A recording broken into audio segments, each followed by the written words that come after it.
1811-4000। यही consumer helpline. जागो ग्राहक जागो।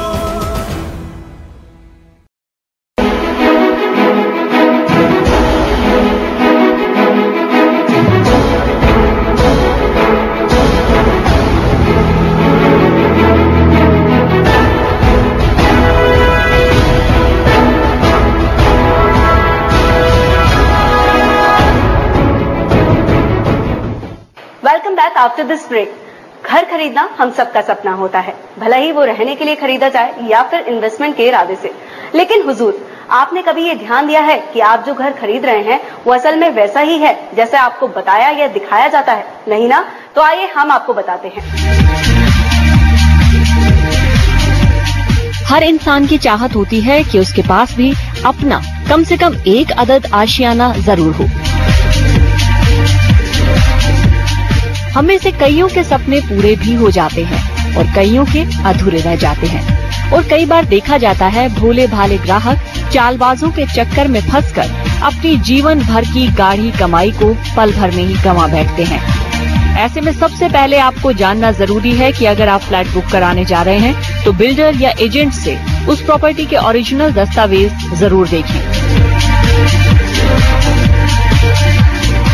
दूसरी अहम बात फ्लैट के कंस्ट्रक्शन को लेकर है। आप ये भी जरूर जांच लें कि जिस फ्लैट का नक्शा आपको दिया गया है उसका कंस्ट्रक्शन भी उसी के मुताबिक हुआ है या नहीं। खरीदने से पहले आपको ये देखना है कि क्या उस बिल्डिंग का जो प्लान है वो वहां की म्युनिसिपल अथॉरिटी ने सैंक्शन भी किया या नहीं किया, उसका जो नक्शा है वो पास है या नहीं पास। और अगर पास है तो दूसरा सवाल ये आता है कि क्या नक्शे के अनुरूप से वो बिल्डिंग बनी हुई है या नहीं बनी हुई। क्योंकि नक्शे के अनुरूप से नहीं बनी हुई और आपने खरीद ली तो कल म्युनिसिपल जो अथॉरिटी है वो आपको पकड़ेगी।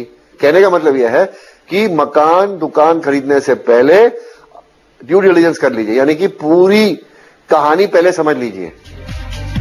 आप जो घर खरीद रहे हैं वो असल में वैसा ही है जैसा आपको बताया या दिखाया जाता है। ऐसे में जरूरी है कि आप जो भी फ्लैट या प्रॉपर्टी खरीद रहे हैं उसके एरिया और कुछ और खास बातों का जरूर ध्यान रखें ताकि बिल्डर आपको किसी भी तरह से ठग ना सके। बिल्डर कई बार जितना एरिया बताते हैं असलियत में वो उतना नहीं निकलता। प्रॉपर्टी बाजार में आमतौर पर कारपेट एरिया, बिल्डअप एरिया और सुपर बिल्डअप एरिया की बात की जाती है। कारपेट एरिया आपके घर की दीवारों के बीच का एरिया यानी आपको मिलने वाला असल एरिया होता है।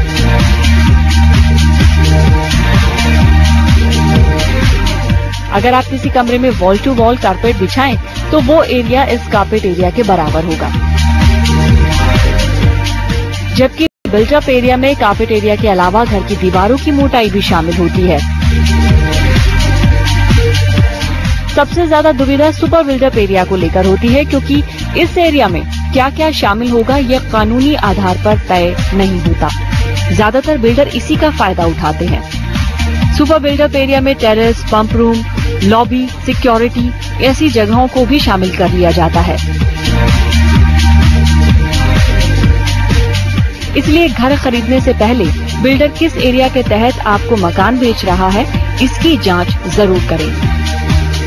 आप अगर 1000 फुट खरीद रहे हो तो जब आप गलीचा बिछाओगे तो आपको 600-650 फुट मिलेगा।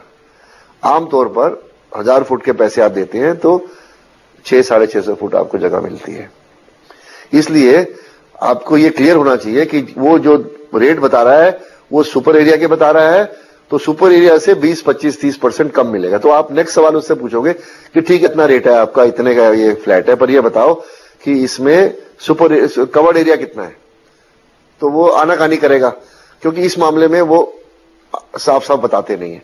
तो आप जब तक उसका जवाब नहीं मिल जाए तब तक आगे मत जाइए। एरिया के बाद बात आती है घर की कीमत की। बिल्डर्स अक्सर विज्ञापनों के जरिए फ्लैट की कीमत खरीदारों के आगे रखते हैं, लेकिन बात तब खटकती है जब खरीदार को मकान की कीमत के साथ कई और एडिशनल चार्जेस भी देने पड़ते हैं। मिसाल के तौर पर location charge, EDC, IDC, club charge, maintenance जैसे कई चार्जेस शामिल होते हैं। ऐसे में ये जानना बहुत जरूरी है कि बिल्डर घर की कीमत के साथ कौन कौन से चार्जेस ले रहा है। अगर आपको इन चीजों के बारे में ज्यादा ज्ञान नहीं है तो आप किसी प्रॉपर्टी एक्सपर्ट से जांच करवा सकते हैं। वो पीएलसी लेते हैं, प्रेफरेंशियल लोकेशन चार्जेस। कोने का फ्लैट है, उसका व्यू बढ़िया है तो उसमें ज्यादा पैसे ले लेंगे। अच्छा, ये बेसिक और पीएलसी लेने के बाद फिर वो बोलेंगे ये पूरी कॉलोनी बन रही है, इसके अंदर क्लब हाउस होगा, स्विमिंग पूल होगा, उसके चार्जेस हैं।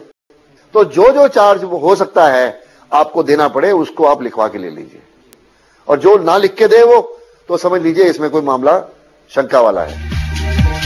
आजकल रीसेल में भी फ्लैट की खरीद बिक्री होने लगी है। ऐसे में पुरानी प्रॉपर्टी को खरीदते वक्त भी काफी अलर्ट होना होता है। आप जिस आदमी से मकान खरीद रहे हैं फ्लैट उसी के नाम है या नहीं, इस बात का पता आप सेल डीड से लगा सकते हैं। अगर आप लोन के जरिए फ्लैट खरीद रहे हैं तो शायद आपको ये मुश्किल ना हो, क्योंकि बैंक लोन देने से पहले फ्लैट की मालिकाना स्थिति की जांच जरूर करवाता है। प्रॉपर्टी खरीदते वक्त थोड़ी सी चूक भी आपको लंबे वक्त के लिए आफत में डाल सकती है। हो सकता है कि आप ऐसी प्रॉपर्टी खरीद लें जिसे वक्त पड़ने पर अगर आप बेचना चाहें तो मुश्किल हो। ऐसे में हर बिंदुओं पर गौर से सोच लें। अगर आप किसी सोसाइटी में उसके मेंबर से घर लेना चाहते हैं तो सोसाइटी से नो ऑब्जेक्शन सर्टिफिकेट जरूर लें।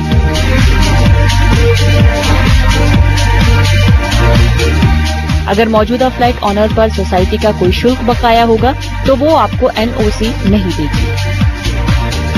देखिए, जब बिल्डर से जब भी आप कोई अपार्टमेंट खरीदें तो उसका जो एग्रीमेंट है उसको ध्यान से पढ़ लें, और आपको समझ नहीं आए तो किसी वकील को फीस लेके और उससे एडवाइस दे लें कि भैया तू मुझे बता ये एग्रीमेंट पढ़ के कि इसमें कोई ऐसे कानूनी दाव पेच है जिसमें मुझे तकलीफ होगी, और अगर है तो तू बता क्या लैंग्वेज होनी चाहिए जो मैं बदलवाऊं उसके साथ। तो आप बेधड़क होकर कहिए बिल्डर को कि ये क्लॉज मुझे एक्सेप्टेबल नहीं है, इसको बदल तो मैं खरीदता हूं, नहीं तो मुझे नहीं खरीदना। घर खरीदने का सपना अक्सर घर खरीदने के बाद दुखदाई हो जाता है। ऐसे में डील करते वक्त प्रोजेक्ट से जुड़े दस्तावेज, उसके एडिशनल चार्जेस के बारे में, उस सोसाइटी के बारे में, उसके रखरखाव के बारे में, इतना ही नहीं आसपास के माहौल को ध्यान में रखते हुए अगर आप डील करेंगे तो आने वाला कल आपके लिए जरूर सुखदायी होगा। यहाँ पर रुकेंगे एक छोटे से ब्रेक के लिए। ब्रेक के उस पार मिलेंगे अपने प्रॉपर्टी सलाहकार से, तो कहीं मत जाइएगा, मिलते हैं इस छोटे से अंतराल के बाद।